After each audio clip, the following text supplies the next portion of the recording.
Students, 6th class में हम प्रारंभिक आकारों को समझना चैप्टर पढ़ रहे हैं, जिसमें कल हमारे पास 4 तक सवाल हो गए थे प्रश्नावली 5.1 की। 5वां सवाल देखिए,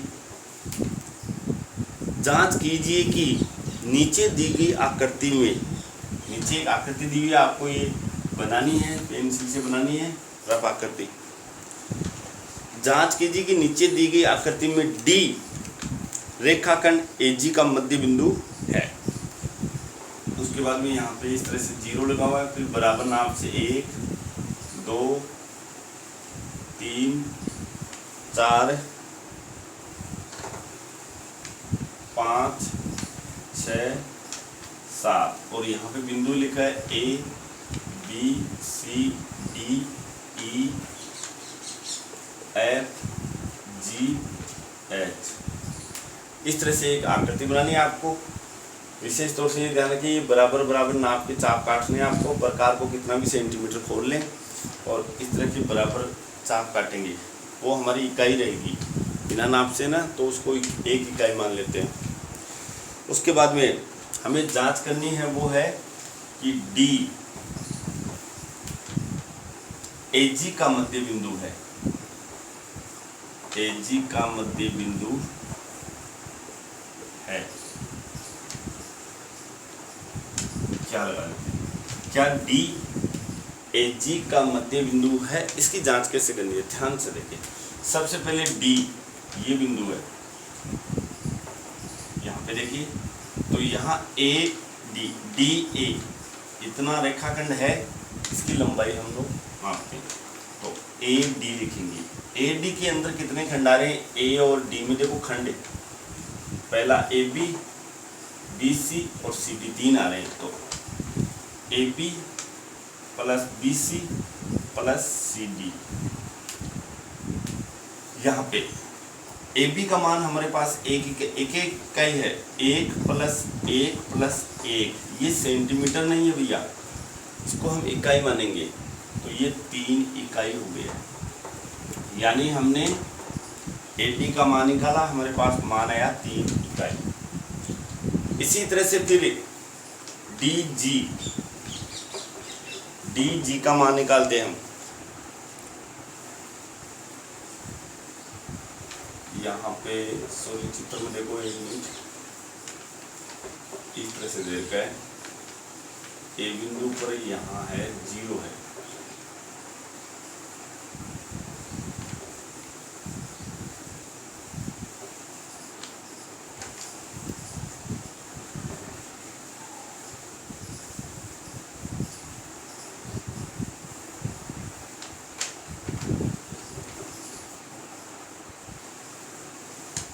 ए B C D E F G, इस तरह से देखिए। तो ए बी का मान हमारे पास एक ही रहेगा, 1 और 2 के बीच में अंतर 1 का है, 2 और 3 के बीच में अंतर 1 का है, तो ये जो अंतर आ रहा है वो इसकी लंबाई है। इसी तरह से अब हम यहाँ पे हमारा डी बिंदु, और अब हम देखते हैं डी जी का मान निकालते हैं, तो डी जी बराबर डी ई, पहला खंड इसमें आ रहा है D E plus E F plus F G, कोई 1 प्लस 1 प्लस 1 यानी कि 3 इकाइयाँ। दोनों का मान हमारे पास बराबर है, इसलिए ए डी बराबर डी जी है। जब दोनों बराबर है, ए जी ए डी सॉरी और डी जी दोनों बराबर आए हैं, तो ये डी ए जी का मध्य बिंदु होगा। इस तरह से आपको दर्शाना पड़ेगा। ये वैसे यहाँ से पता चल जाएगा, जैसे हम डी बिंदु की बात करें तो डी के इधर 1 2 3 है, यहाँ भी 1 2 3 है, दोनों तरफ 3 3 है, तो ये दो मध्य बिंदु होगा ही होगा। उसके बाद में सवाल नंबर 6 देखते हैं।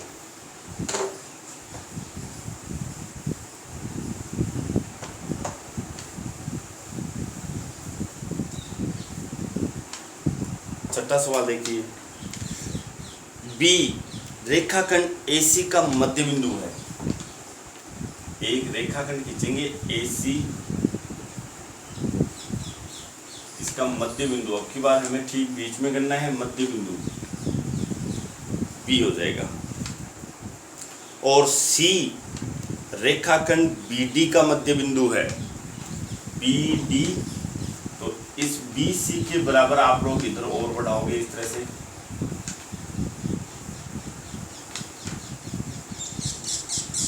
ये लीजिए यहाँ पे है D। BD का मध्य बिंदु C है और AC का मध्य बिंदु B है। जहां A, B, C और D एक ही रेखा पर स्थित है, A, B, C और D एक ही रेखा पर स्थित है। बताइए कि आपको बताना है क्या AB बराबर CD है, ये बताना है।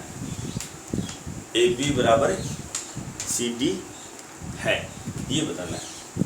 तो सबसे पहले आप लोग यहां से लोगे,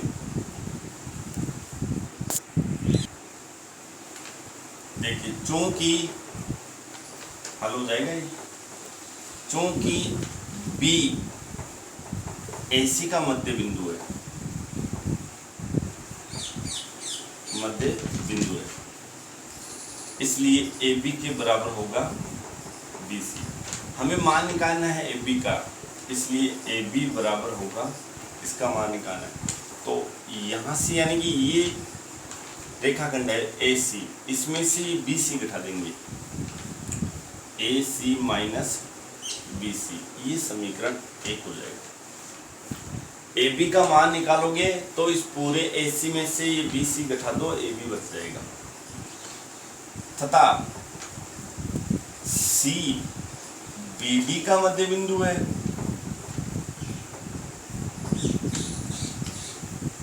इसलिए BC बराबर होगा CD। और अब हम यहाँ CD का मान निकालेंगे, CD है। तो अब की बात इस रेखाखंड की बात चर्चा होगी, तो BD आपको क्या करना है, BD में से BC घटा देना है, BC घटा देना है। अब यहाँ पे ये हो गया समीकरण नंबर 2। उसके बाद में यहाँ पे देखते हैं, देखो AB का मान निकाला है हमारे पास, AC माइनस BC है, और CD का मान हो गया हमारे पास BD माइनस BC हो गया है। दोनों समीकरणों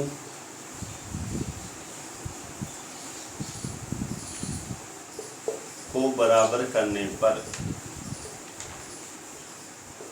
सबसे पहले हम AB का मान लिखेंगे, AC माइनस BC बराबर है BD minus BC, minus BC दोनों तरफ है। तो यहाँ पे हमारे पास AC बराबर BD होगा। जबकि हमें क्या पूछा, AB पूछा रहा है, AB पूछ रहा है, तो AB का मान होगा 1/2 AC बराबर 1/2 BD। दोनों तरफ हमने 1/2 से गुणा करवा दिया। AC का हाफ होगा, या तो AB होगा या फिर BC होगा। तो हमें AB चाहिए, ये हो गया AB बराबर BD का हाफ, BD ये था, इसका हाफ करेंगे तो या तो BC प्राप्त होगा या CD प्राप्त होगा। हमें CD की आवश्यकता है, CD इस तरह से ये करना है। उसके बाद में अगला सवाल देखते हैं हम, 7वां, ये उतार लें।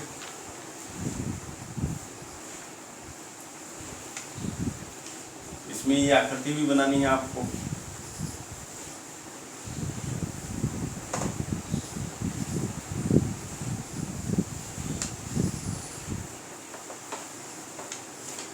सातवां सवाल देखिए,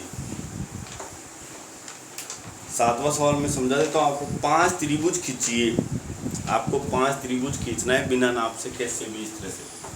पहला ये खींच लिया, दूसरा ये खींच लिया, तीसरा ये खींच दिया, इस तरह से चौथा ये खींच दिया, और 5वां ये। 5 त्रिभुज अपनी मर्जी के बनाएंगे, उनकी भुजाओं को मापिए। अब इनकी भुजाओं, जैसे पहले त्रिभुज इसको ए दे देंगे, बी सी डी ई नाम दे देंगे, और फिर इनकी भुजाओं की लंबाइयाँ नापनी है, डिवाइडर से नापेंगे, ये खुद करेंगे आप। सी ये भुजा, इसका नाम दे देते हैं हम लोग ए बी सी। इसके बाद में पी क्यू आर, उसके बाद में D E F, G H I, X Y Z, अपनी मर्जी के नाम दे सकते हैं। उसके बाद में सबसे पहले यहाँ पे हल लगा के करोगे ए में सबसे पहले ए बी का माप लिख दोगे, जो भी आएगा आपकी, फिर एक बी सी का लिख दोगे, जो भी आएगा। तो इनकी भुजाओं की लंबाई आपको नापनी है। प्रत्येक स्थिति में जांच कीजिए कि किन्हीं दो भुजाओं की लंबाई का योग तीसरी भुजा की लंबाई से सदैव बड़ा है। तो ये आपको एक पॉइंट लिखना है, आप लोग इसको लिख लें, नोट कर लें, ये खुद करेंगे भैया। मैं पॉइंट आपको लिखा रहा हूँ, एक महत्वपूर्ण बिंदु है, ये याद रखना है आपको।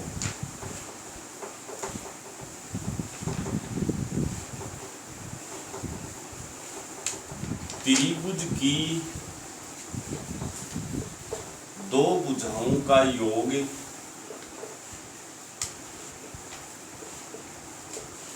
सदैव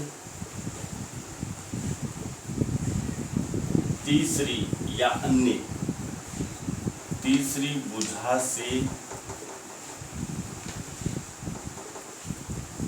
अधिक होता है। यानी कोई सी भी दो भुजा आप लोग योग में लोगे, जोड़ोगे उनको, तो वो तीसरी जो बच गई थी उससे हमेशा अधिक आएगा, तभी त्रिभुज की रचना संभव है। त्रिभुज की रचना बना सकते हो आप, वरना नहीं होगा। तो ये आप लोग खुद करोगे इसको। इस तरह से ये हमारी 5.1 प्रश्नावली कंप्लीट हो जाती है। अब हम 5.2 प्रश्नावली पढ़ते हैं। 5.2 प्रश्नावली का पहला सवाल है, ध्यान से सुने, इम्पोर्टेंट प्रश्नावली है, सरल है। सबसे पहला सवाल इसमें दिया हुआ है, घड़ी की घंटे वाली सुई, घड़ी की घंटे वाली सुई एक घूर्णन का मतलब एक चक्कर कि कितनी भिन्न घूम जाती है, आपको भिन्न निकालना है, कितनी भिन्न घूम गई है जब वह है। तो पहला दे रखा है इसमें, पहले में पहला 3 से 9 तक पहुंचती है। ध्यान से समझे इस सवाल को, एक दो सवाल मैं बताता हूं, फिर प्रश्न दोबारा सुने। घड़ी की घंटे की सुई की बात हो रही है। घड़ी की घंटे वाली सुई एक घूर्णन के यानी एक पूरा चक्कर के कितनी भिन्न घूम जाएगी यदि वह 3 से 9 तक। तो यहाँ पे एक सवाल में मैं आपको चित्र बना के दिखा देता हूँ। चित्र बनाने की हालांकि आवश्यकता नहीं है, बनाना चाहो तो एक चित्र बनाना है सबके लिए। उसके बाद में यहाँ पे 1 2 4 5 6 7 8 9 10 11 यहाँ देखना है, ये इसका केंद्र होता है। यहाँ पे 3 से 9 तक है, यहाँ से 3 से 9 तक काउंट कैसे करना है वो देखिए। 3 से 9 तक बोला है तो 3 को नहीं गिने आप, 3 से आगे वाला 1 2 3 4 5 6, यानी कि आप लोग 6 घंटे, ये 6 घंटे पार कर चुके हो। घंटे की सुई है तो घंटे पार करेंगे, तो 6 घंटे पार कर सकते हैं, इसलिए भिन्न आप लोग यहाँ पे भिन्न लिखोगे इसका। कैसे, या फिर 9 में से आप लोग 3 घटा दोगे तो हमारे पास 6 आएंगे। तो 6 बट्टा टोटल घड़ी में घंटे कितने होते हैं 12, 6 बट्टा 12 इतना ही है इस भिन्न। ये कट रहा है तो आप लोग काटते हैं, जैसे 6 के पाड़े से 6 कम 6 6 दूनी 12, यानी कि वो 1/2 घूम जाए। इसी तरह से जैसे बी देखते हैं। अब इसमें बार बार चित्र न बनाए, पहले प्रश्न के लिए एक ही चित्र बनेगा, ये घड़ी बनाए, इसको देख कर आप लोग। दूसरा जैसे इसमें दिया है 4 से 7, 4 से 7 तक पहुंचती है, घंटे की सुई की बात हो रही है। तो 4 से 7, 5 6 7 यानी 3, 4 ये है, उसके बाद 1 2 3, ठीक है, 3 घंटे आए। या फिर 7 में से 4 घटा के देख लेना, 3 घंटे। तो यहाँ पे डायरेक्ट भिन्न लिखेंगे इसकी 3/12, क्योंकि वो 3 घंटे पार कर चुकी है। 4 से 7 है तो 7 में से 4 घटाओ ना, 3 बच गए, 3/12 करोगे आप बराबर 1/4। ये भिन्न आ रही है, मतलब 1/4 भिन्न घूम गई है, इसमें 1/2 भिन्न। इसी तरह से बाकी बचे हुए 2-3 सवाल बच गए हैं, वो आप लोग खुद करेंगे। जैसे सी स्वयं करेंगे।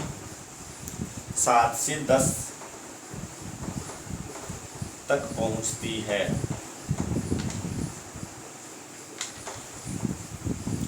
डी 12 से 9 तक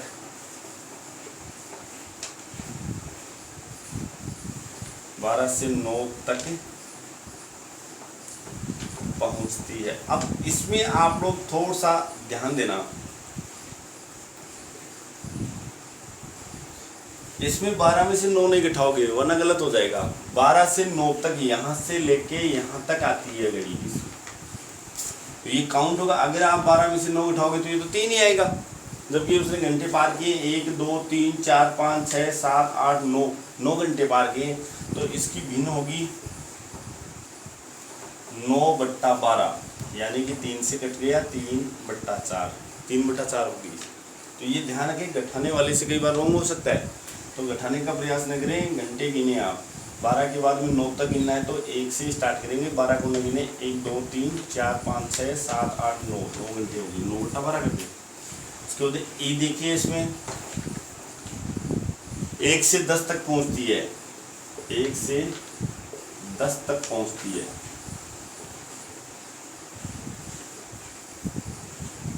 और एफ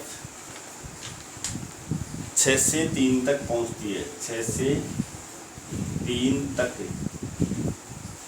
पहुंचती है। अब इसमें भी ध्यान रखना, इसमें भी घटाओगे तो हमारे पास दिक्कत हो जाएगी। जैसे 6 से 3 तक जाती है तो 6 के बाद में 3 तक घड़ी की दिशा में घूमना है आपको। 1 2 3 4 5 6 7 8 9 हो गए, तो 9/12 आएगा। इस तरह से ये पहला सवाल होगा। यदि आपसे भिन्न पूछे, यहाँ पे ध्यान रखें विशेष तौर से घड़ी की, चाहे घंटे की सुई हो, चाहे मिनट की सुई हो, और चाहे सेकंड की घूर्णन अगर वो कर रही है तो 360 डिग्री का या 4 समकोण बनाएगी। उसके बाद में इसका अगला सवाल देखिए, दूसरा सवाल 5.2 का दूसरा सवाल देखिए।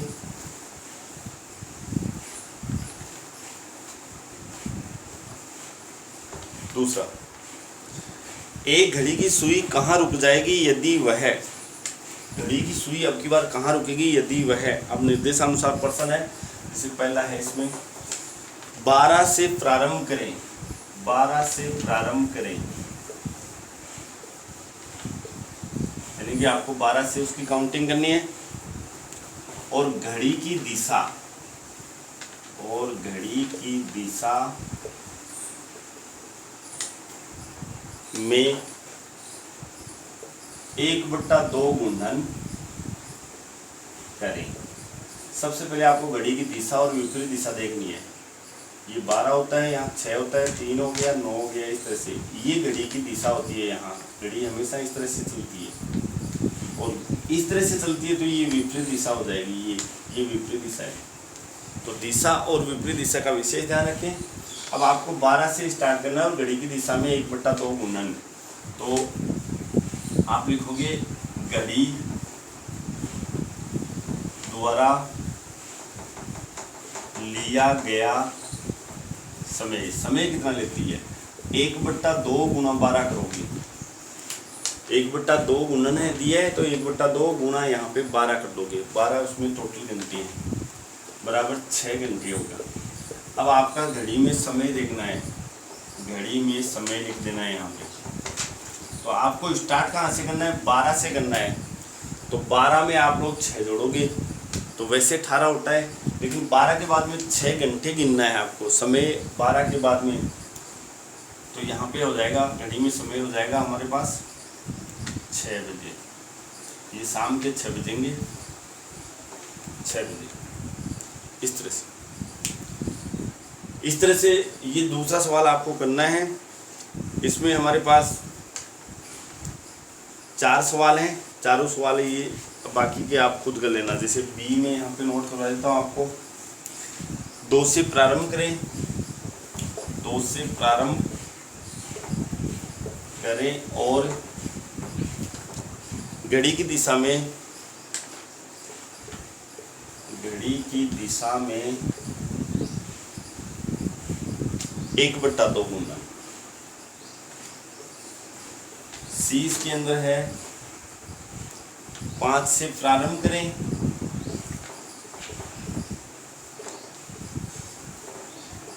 और घड़ी की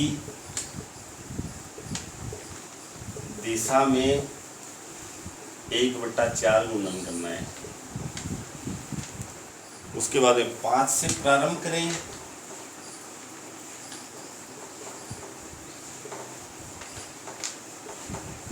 और घड़ी की